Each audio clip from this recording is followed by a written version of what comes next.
Mom always said, look both ways before you cross the street. Our mothers were right. In order to avoid danger, you first have to see it. But how do you avoid intellectual property danger? Actually, there's an IP tool for that. Welcome to IPY.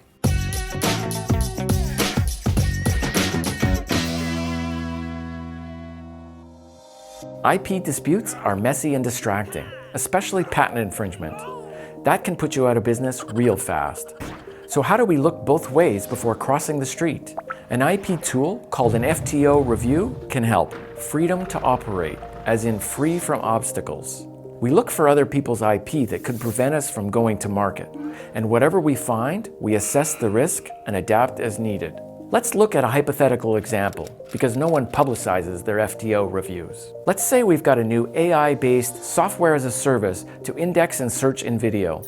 Our system has three main AI components: a video object detection module, an object classifier, and a search indexing module.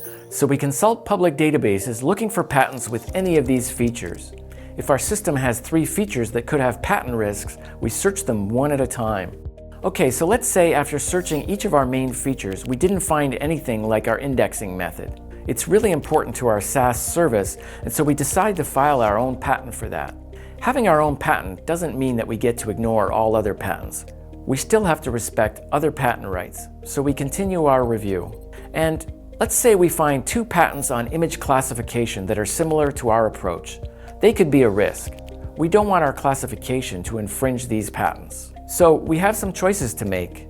An IP lawyer might determine that the patents don't actually cover what we're doing, meaning that we're not likely to infringe.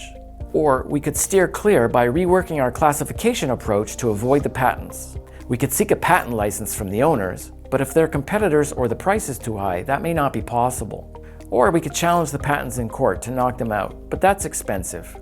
Which one is the best option will depend on the situation.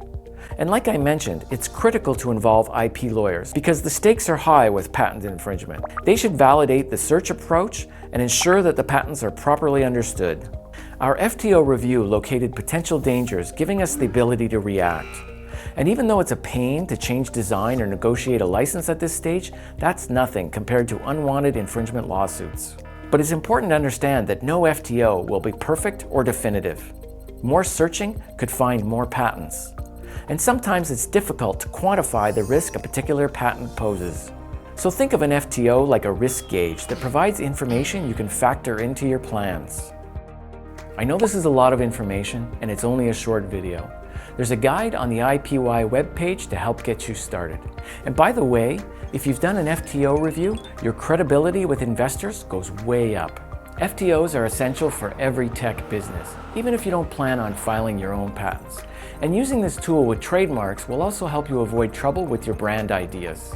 Looking both ways before you cross the street isn't just wise, it's one of the best things that you can do for your business. In the next video, it's time to jump into patents.